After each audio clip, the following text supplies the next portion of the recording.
The next part of the notes is on accuracy and precision, okay? So accuracy and precision is kind of important when we're in lab, right? Especially if we want to determine the answer to something or we want to duplicate something, okay?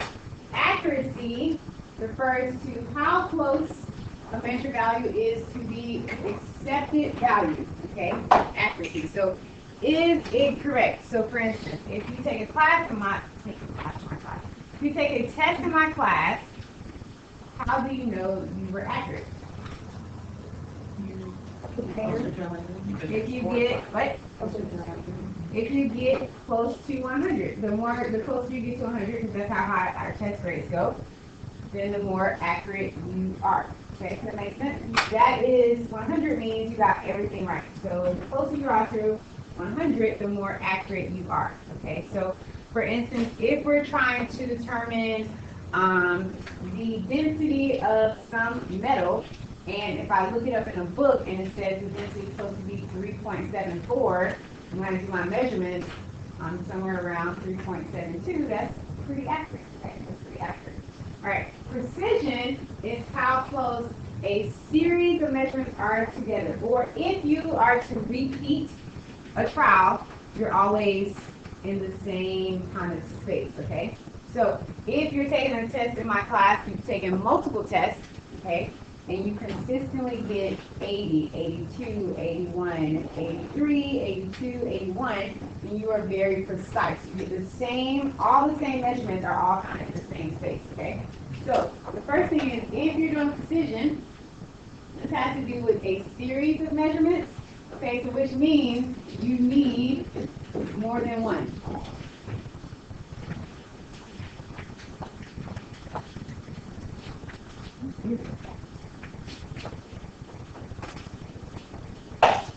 Need more than one, okay?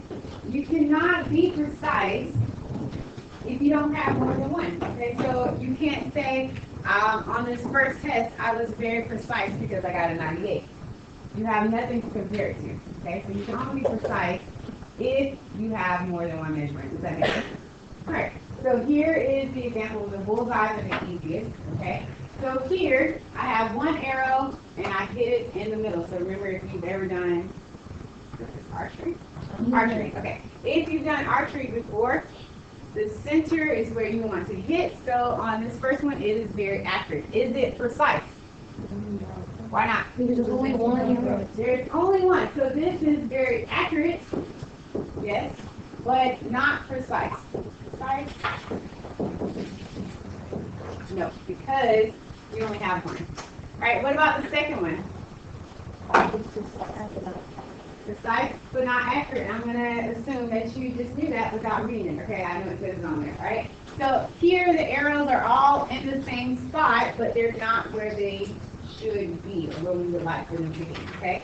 So this is very precise, okay, but not accurate. All right, here you got all three arrows, you have more than one, and you are in the center, so you are accurate and precise, okay? And then this very last one, you're all over the place, okay? So you're neither accurate nor precise. So here is one of the things we want to talk about, okay? Typically, in science, okay, if we're doing something in lab, if you are very precise but you are not accurate, a lot of times there could be something wrong with your instrument, okay? So it's kind of like if you were to go to the doctor and you weigh yourself and you weigh 184, and then you get home and you weigh yourself and it's like 164, okay? And then you notice that everyone who comes over and uses your scale is always off by 20 pounds, okay? So there's some type of instrument error there. So a lot of times, if you are precise but not accurate, okay, this could be instrument error, okay? Okay. So a lot of times, so if I ask you what, I'm very precise but not accurate, what could be the cause of that, and I give you some type of scenario, it could be that there's instrument error there, okay? All right. Any questions on accuracy sitting right here? Easy peasy? Yes. All right, fabulous. So now let's talk about specifically error and percent error. So first time we get to use our Chem Crunchers. Let's look on the back of our Chem Cruncher. So go to your back pocket. Does everybody have a Chem Cruncher?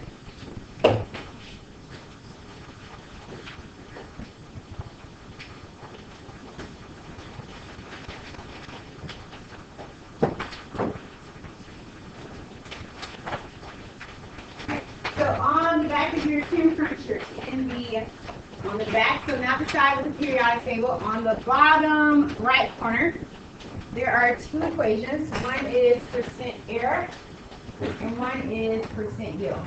Okay. So today we're going to talk a little bit about percent error on the bottom right. Okay, bottom right last box. Okay. So we don't use error a whole lot. Okay, but it is just the difference between the experimental value and the accepted value. So it is what you got when you did it in the experiment minus what the accepted value is. Okay.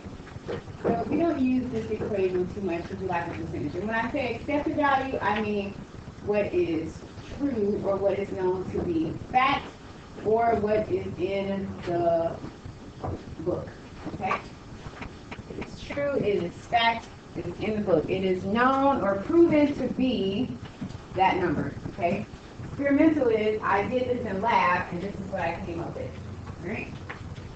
So that helps us a little bit, I guess. Okay? But we tend to use percent error. Yes? Isn't it over accepted value? No. Percent error is, but error is just experiment minus accepted. Alright? So percent error, which is what Max is just asking out, is what asking about, is what we typically use. We want a percentage of the accepted error. So how close were we? How close were we? Okay, the dominant one that is on your Chem Cruncher, so it's experimental value. I'll write this one all the way out. Okay? Experimental, which is what you did in the lab, minus accepted value. Okay? Divided by what? Accepted value. Divided by accepted. Alright, there's one thing that's actually missing on your Chem Cruncher. Anybody know what it is? This is a percent error. Percent error. The percentage. Okay? How do I get a percent? Say I had a decimal. Move it over to the right twice. Twice, move it to the right twice, which is the same thing as what Austin and I? Multiplying by 100. So that is not on your Chem Cruncher. If you want to write it on there, that would be great. Okay, or if you remember, that's fine. It has to be multiplied by 100. Okay, because typically you're going to get some type of just decimal number. Okay. All right. You can just leave it on there, click times 100. Okay. All right. So this is the equation we will use a lot. Now, you can get a negative or a positive percent error. Okay. A negative or a positive percent error. All right.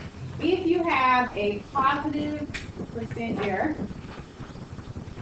you're telling me that you got more than you should have. So percent error, a positive percent error, I'll circle this. Okay, so you know a positive percent error basically means you're telling me I got more than I should have. Okay, you should, or you're more likely to get a negative percent error, but sometimes you do something and you get a positive percent error. Okay, so positive percent error, so you got more than you should have. So the book says the density is 2 grams per cubic centimeter, and somehow you got 2.143, right? So what does negative percent error mean? You got less than. Very nice. You got less than what you should have, which is much more likely, okay? And I'll tell you why, okay? It is a lot easier for you to get less than you should have because when you're in lab, you will always have some sort of error, okay? Maybe we masked out 3 grams, and when we transferred it to the beaker, some of it got stuck in the container we had, okay? Or maybe we rinsed something and we weren't able to get all of the solid out, okay? So you're much more likely to lose some stuff, okay? And get a negative percent error, get less than what you should have, then you are to gain some stuff, okay? You gain some stuff, I don't know where it came from, maybe you added some extra water or something. Alright, so this one is less than you should have. Alright, questions on that? Alright, got a calculator? Let's do quick example. Alright. So here is a problem. They gave you some student density and error data. Okay. I want you to tell me a couple of things about it. I want you to be able to look at it. Okay. All right. I want to know which student was. I want you to write it down somewhere, okay, so don't say it out loud yet. Which student was most precise, okay? I also want to know which student was most accurate. And I also want to know which student had the, let's do which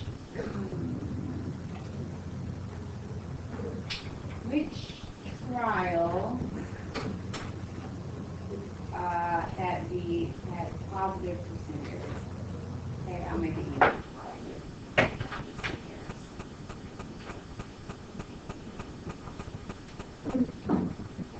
We are answering on our own. All right, I'm going to change my last question, okay? All right, so if you answer this, that's fine. However, this is what I really want to know. I want you to calculate percent error for student A, B, and C. Okay? Student A, B, and C. Alright, what's your question? How do you calculate like experimental value? Very nice. Alright, so experimental value. So where is the experiment? So let's look at student A. Okay? Student A, tell me first, how many trials did they do, each student? Each student did 3 trials, okay? So they're trying to figure out the density of what? Sucrose. Density of sucrose, okay? So they're trying to figure out the density of sucrose. So let's look at student A. On the first trial, what did he think the density was? What did he get? 1.54. Okay, so that is an experimental value. And then what did he get on trial 2? 1.6. 1.6, yes. Everybody with me so far? Yeah. Alright, and then what about trial 3? 1.57. Okay, now they were nice and they already did an average for us. If they went through the average. Yes. Okay, so the average for student A was, 1.57. so now we have our experimental value. What's the other part of percent error? Accepted value. Accepted value. 1.59. Very nice. Here is your accepted value up here. Okay, you gotta look for it. Here's your accepted value. So you're going to use these two numbers and plug it into that equation that we had that's on the back of our Kim Cruncher, right? So I want you to do these numbers and your accepted, this is your accepted, and figure out what your percent errors are, okay, for those 3 students. Yes, ma'am. Does that mean we could get an answer and write it out, like what there is under the error, or write it out in grams percentages too? Your percent error will not have a unit. It'll just be a percentage. Okay. Okay? So just make sure that you don't mix up your experimental and your accepted. Make sure you put them in the right spots. That equation that was right here. Okay? And then it's just going to be a percentage. So there's not going to be a unit after it except for the percent sign. All right. So somebody tell me who was the most precise? Student A. Student A or student C? Student C. Why? Oh, C. All right. All his trials are the closest together. You got 1.7, 1.69, and 1.71. So he is the most precise. And then who is the most accurate? Student A. Student A. Okay. So overall, his average was 1.57.